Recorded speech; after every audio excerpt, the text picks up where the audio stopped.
Hello students, आज आपण 10th standard अल्जेब्राचा 6 लेसन स्टॅटिस्टिक्समधील प्रॅक्टिस सेट 6.4 मधील क्वेश्चन नंबर 4 पाहणार आहोत. पहा आपल्याला क्वेश्चन काय दिला आहे. Time allotted for the preparation of an examination by some students is shown in the table. Draw a histogram to show the information. आता आपल्याला स्टुडंट्सने एक्झामची प्रिपरेशन करण्यासाठी जो वेळ दिलेला आहे तो आपल्याला दिलेला आहे आणि आपल्याला त्याच्या आधारे काय करायचं आहे, हिस्टोग्राम काढायचा आहे. आता आपल्याला इथे फ्रिक्वेन्सी डिस्ट्रीब्युशन टेबल दिलेलं आहे. याच्यामध्ये आपल्याला नंबर ऑफ स्टुडंट्स आणि त्यांनी एक्झामच्या प्रिपरेशनसाठी जो वेळ दिलेला आहे तो आपल्याला दिलेला आहे. आता हा जो फर्स्ट रो आहे, रोमध्ये आपल्याला क्लास दिलेला आहे आणि सेकंड रोमध्ये आपल्याला फ्रिक्वेन्सी दिलेली आहे. आता हिस्टोग्राम काढताना आपण क्लास एक्स ॲक्सिसवरती रिप्रेझेंट करणार आहोत आणि फ्रिक्वेन्सी वाय ॲक्सिसवरती रिप्रेझेंट करणार आहोत. आता हिस्टोग्राम काढण्यापूर्वी आपण प्रथम क्लास कंटिन्युअस आहे की डिसकंटिन्युअस आहे हे चेक करून घेऊ. आता इथे पहा, हा जो फर्स्ट क्लास आहे हा क्लास जेथे संपतो तेथून त्याच्या पुढचा क्लास चालू झालेला आहे. आता या क्लासमध्ये हा क्लास जेथे संपतो तेथून त्याच्या पुढचा क्लास चालू झालेला आहे. म्हणजेच या क्लासचं जे अप्पर लिमिट आहे ते त्याच्या पुढच्या क्लासचं लोअर लिमिट आहे. या क्लासचं जे अप्पर लिमिट आहे ते त्याच्या पुढच्या क्लासचं लोअर लिमिट आहे. म्हणजेच हा क्लास कंटिन्युअस आहे. आता जर क्लास कंटिन्युअस असेल तर हिस्टोग्राम काढताना आपल्याला 2 कॉलम्स तयार करायचे आहेत. फर्स्ट कॉलम काय येईल, क्लास, आणि सेकंड कॉलम काय येईल, फ्रिक्वेन्सी. हे जे टेबल आहे हे आपल्याला आहे तसंच काय करायचं आहे, लिहून घ्यायचं आहे. हे हॉरिझॉन्टल फॉर्ममध्ये आहे. आपण हे टेबल काय करायचं आहे, व्हर्टिकल फॉर्ममध्ये लिहायचं आहे. म्हणजेच हेच टेबल आपल्याला काय करायचं आहे, व्हर्टिकल फॉर्ममध्ये लिहायचं आहे. आता इथे मी 2 कॉलम्स तयार केलेले आहेत. फर्स्ट कॉलममध्ये काय येईल, क्लास. क्लास काय दिलेला आहे आपल्याला, टाइम इन मिनिट्स. सेकंड कॉलममध्ये काय येईल, फ्रिक्वेन्सी. फ्रिक्वेन्सी काय दिलेली आहे आपल्याला, नंबर ऑफ स्टुडंट्स. क्लास लिहून घेऊ आपण 60 to 80, 80 to 100, 100 to 120,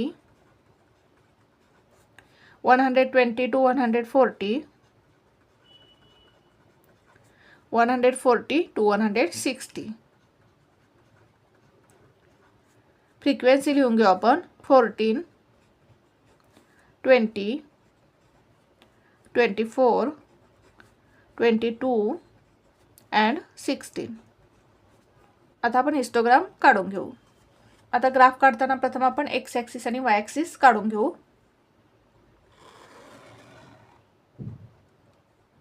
हा काय आपला एक्स ॲक्सिस, एक्स डॅश,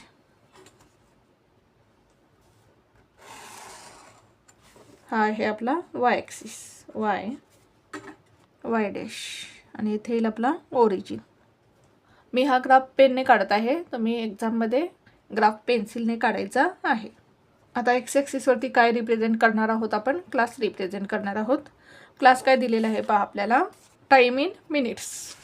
लिहून घेऊ आपण टाइम इन मिनिट्स.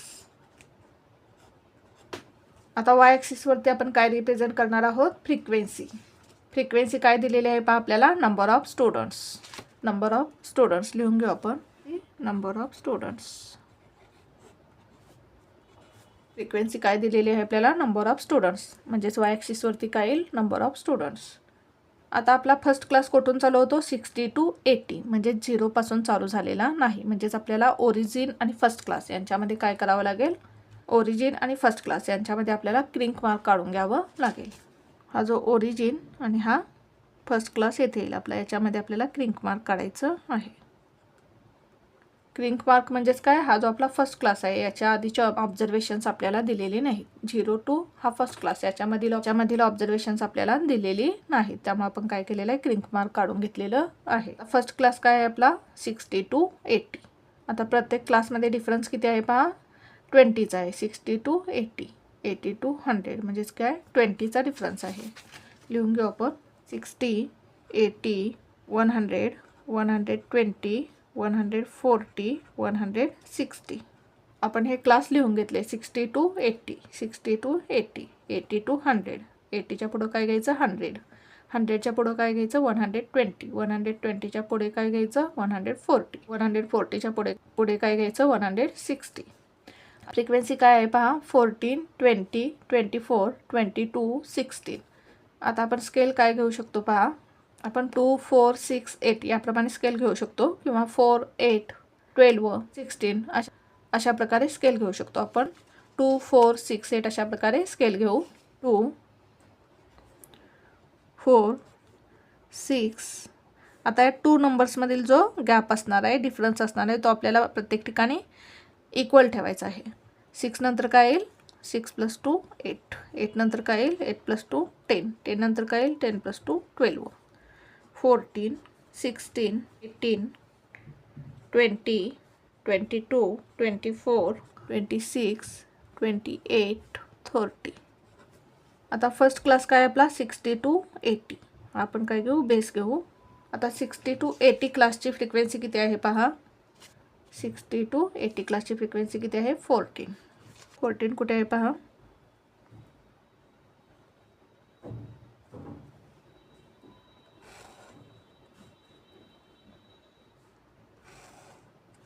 या रेक्टँगलची हाईट किती येईल 14. नेक्स्ट क्लास काय आहे 80 to 100. आता 80 to 100 क्लासची फ्रिक्वेन्सी किती आहे 20. हा क्लास आपण बेस घेतला, याची फ्रिक्वेन्सी किती आहे 20. म्हणजेच या रेक्टँगलची हाईट किती येईल 20.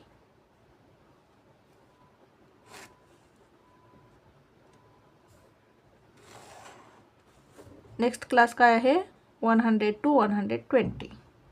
हा आपण बेस घेऊ. आता या क्लासची फ्रिक्वेन्सी किती आहे पहा 100 to 120. क्लासची फ्रिक्वेन्सी किती आहे 24. 24.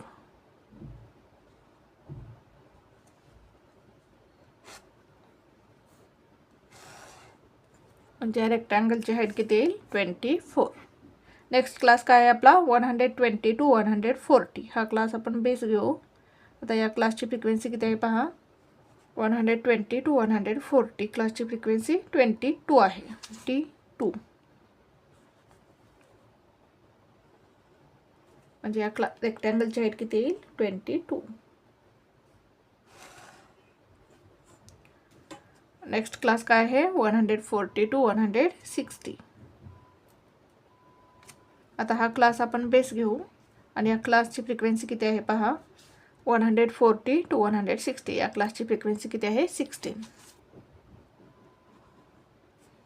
म्हणजेच या रेक्टँगलची हाईट किती येईल 16. आता आपण स्केल लिहून घेऊ. On x axis 1 centimetre is equals to. आता एक्स ॲक्सिसवरती आपण काय स्केल घेतलेला आहे पहा 1 सेंटीमीटर म्हणजे किती घेतलेला आहे आपण, डिफरन्स कितीचा आहे पहा. प्रत्येक क्लासमध्ये कितीचा डिफरन्स आहे 20चा डिफरन्स आहे. आणि आपल्याला क्लासचं युनिट काय आहे मिनिट्स. म्हणजेच 1 centimetre is equals to 20 minutes. 20 minutes.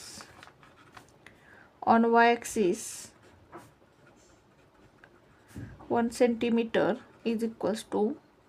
Y ॲक्सिसवरती आपण काय स्केल घेतलेला आहे पहा 1 सेंटीमीटर म्हणजेच किती घेतलेलं आहे आपण 2 घेतलेलं आहे. आता आपण वाय ॲक्सिसवरती काय घेतलेलं आहे नंबर ऑफ स्टुडंट्स घेतलेलं आहे. म्हणजेच 1 सेंटीमीटर इज इक्वल्स टू आपण 2 स्टुडंट्स घेतलेलं आहे. म्हणजे इथे काय येईल 2 स्टुडंट्स. अशा प्रकारे आपल्याला स्केल लिहून घ्यायचं आहे. अशा प्रकारे आपल्याला हिस्टोग्राम ड्रॉ करायचा आहे. पुन्हा एकदा पहा आपण एक्झाम्पल कसं सॉल्व केलं.